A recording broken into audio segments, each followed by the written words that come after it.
Welcome to my next Mr. Robot Season 1 episode review video. Before I get into that, though, pretty important. If you haven't watched the first 5 episodes of Mr. Robot Season 1, it would be my recommendation that you don't watch this detailed review any further to avoid any potential spoilers. And full disclosure, this is actually my first time watching the show Mr. Robot. I had heard many good things about it over the last 10 years and finally decided to check it out. So join me on the journey and let's discuss this hopefully awesome and amazing show in the comments section, but don't spoil anything past this episode. So with that said, this will be Mr. Robot Season 1, Episode 5. The title of this episode is a computer file that I believe is called Exploits. And this will be my first time watch, review, reaction, recap after just finishing watching the episode. We start with Vera, who's pacing back and forth in his prison cell, and then he meets with his brother Isaac and attorney Carol in the visiting room. Carol says he is facing years in prison for murder, no chance for a plea bargain. The DA has a strong case against him, starting with an anonymous tip with lots of good evidence, which she shows him. He had all of his businesses on social media, even tweeted about every illegal transaction his group took part in, because Isaac said it would save money. Vera isn't taking this very seriously, with comments like, "Men can't sentence me. That's a cosmic responsibility." But he agrees with Isaac. Somebody is going to get hurt for this. That's how we get square with the universe. He looks at the collection of evidence, printouts, and pictures, and seems to have an idea. And Vera continues pacing and thankfully thinking until he stops and says out loud, "So that's you. That's who you are. I know you." And he smiles. And we have Mr. Robot, Elliot, Mobley, and Romero are sitting in a busy coffee shop. Mobley and Mr. Robot check some devices that they are carrying, and Mr. Robot gets up and goes through the crowd, intentionally brushing against someone with a Steel Mountain employee ID badge. He walks back to their table, and they leave. Now the four are in their car, and Mobley uses his laptop to read the data they captured from the RFID chip in the employee's badge. He makes up a new employee badge from the blank with a real employee's data and gives it to Romero. They drive up to the Steel Mountain entry gate, and Romero uses the car to get through the gate. And they park in an out-of-the-way area on campus. Now, Elliot remarks to the viewers on his skills at detecting the flaws in people, flaws that can be exploited, on how Mobley is lacking discipline, Romero is a know-it-all, and Mr. Robot is clinically insane. Mobley has researched a Steel Mountain employee, Bill Harper, sales associate, and his boss, Wendy Gallagher. Elliot is hooked up with a microphone and speaker in his ear so the guys in the car can advise him. He will go first to Bill and then from him to get to Wendy, who would have access to level 2. Mobley has researched Wendy through her social media. She is pregnant and about to give birth very soon, so they can use that to get her away from Elliot.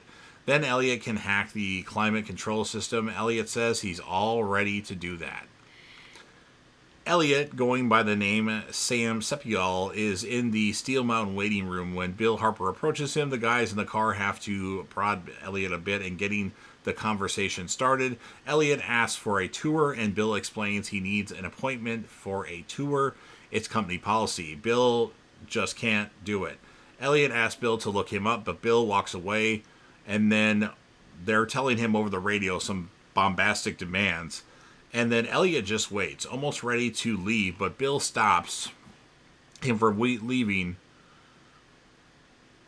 He used his tablet to look up the Wikipedia page on Sam Sepiol, which he finds out a lot of information from, and calls out, "Mr. Sepiol, good news." So he saw like how successful this guy was in the bullshit profile that Mobley made.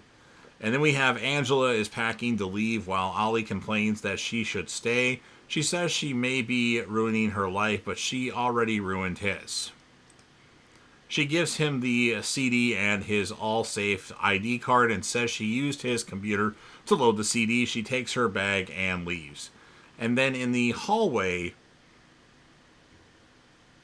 of Steel Mountain, Bill Harper is giving Elliot a tour. Bill describing how well Steel Mountain is made. Elliot just sort of tagging along. Elliot stalls in the hallway and Bill waits for him. And then after he thinks about like something, flashback from when he was 8 years old, Elliot says, think about it.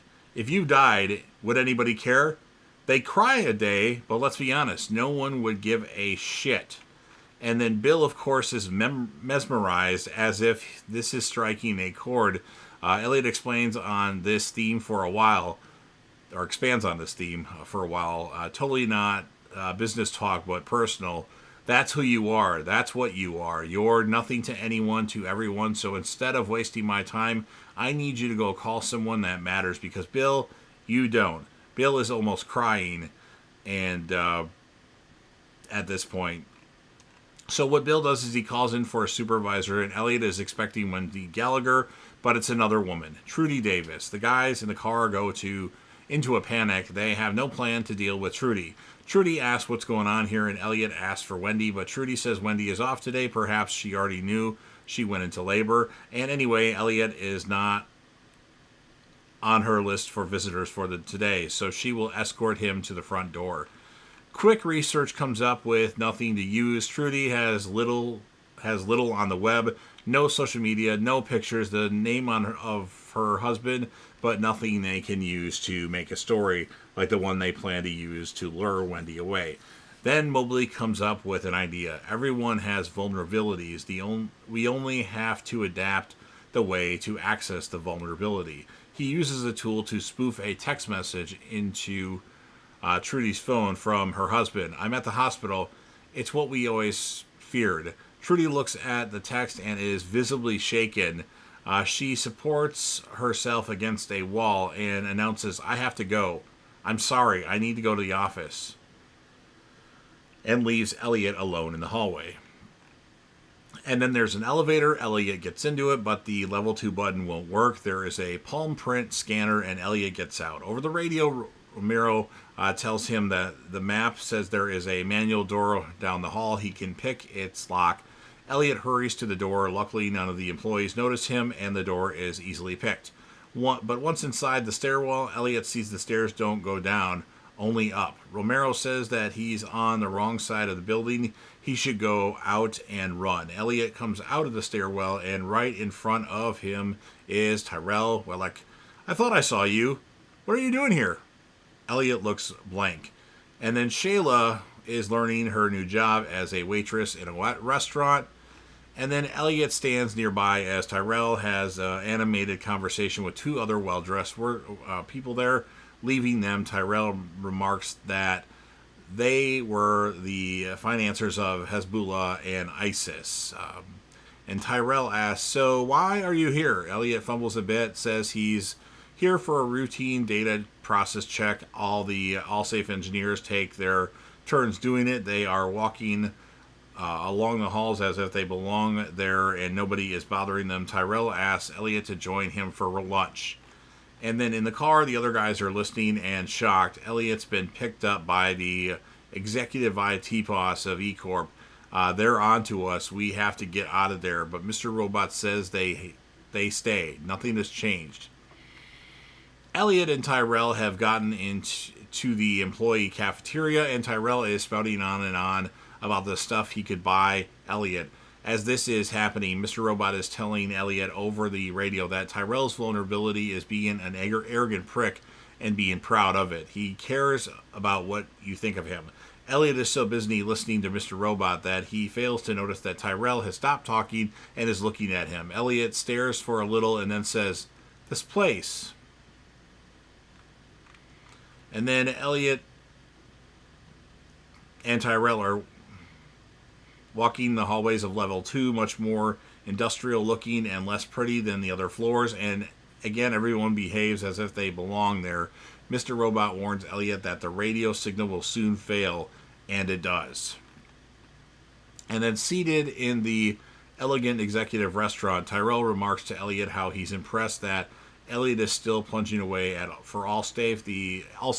The company's finished, but Elliot is still doing his best for them. Tyrell says that he and Elliot are the same, both perfectionists. He directs Elliot's attention to their waiter. He served Tyrell at this restaurant for maybe 7 years, in his 50s, kids, divorced, and his life has been at its peak for decades. $30,000 a year. Two-bedroom apartment, debts, child support using coupons. The life of an ordinary cockroach whose biggest value is to serve me salad. Elliot looks up, and towards them are walking two uniformed security people. Elliot has thoughts of handcuffs clicking. The security people come up to Tyrell and hand him a clipboard. Tyrell signs the document, and the security people take it and go away. Elliot says he has to go to the bathroom. Tyrell looks after him, thoughtfully chewing. Elliot gets to the restroom and vomits into a sink, thinking whether this is withdrawal or maybe about Tyrell and what game they are playing. He looks around and discovers a door into the maintenance room with a thermostat. He pries it open, cuts a cable, and starts wiring the cables into the Raspberry Pi's inputs. Almost done, he hears someone outside to enter the restroom. He goes out into the restroom as Tyrell enters. Tyrell at the urinal remarks, "I know you framed Terry Colby." Elliot stares. "Your father worked at Evil Corp before he died. That's a matter of public record. I'm not turning you in if that's what you are thinking. I don't care. I just wanted to know your weakness. Now I do. Revenge. How ordinary. Just like our waiter." He takes a little bit more time to remind Elliot of his ordinariness and of Tyrell's specialness. Elliot will be driving back to New York while Tyrell will go to the helicopter with a final, "You take care, Elliot." He leaves Elliot. Elliot composes himself, goes back into the maintenance room, finishes wiring the Raspberry Pi, replaces the thermostat cover, and leaves. And then we have Darlene is at F Society using her system to chat with someone at the Dark Army. She says she's ready to sync your payload with yours, but they say, no, it's not happening. She insists we can run the scripts in 30 seconds, but the Dark Army kicks her from the chat. She tries to reconnect, but she finds out that she is banned. She complains to Trenton for a while on how the Dark Army are dickless assholes, but she's going to fix it. Angela arrives at the house of Donald Moss, her adoptive father, and announces that she has broken up with Ollie. Donald is not surprised. He'd just gotten off the phone with Ollie and never liked him anyway. Angela says it's because of money issues and him cheating. Donald wants to lend her money, and she can stay at home until she has her own apartment. Tyrell and Joanna Wellick wait for Scott and Sharon Knowles to let them in for a dinner. Tyrell says that Joanna had met Scott earlier. He had talked of nothing but wine, so Joanna had tuned him out. They are the Knowles seem happy and content with things as they are, and the Wellicks want a way to influence them. Joanna says even if they don't want anything, they will. You have to take away what they already have.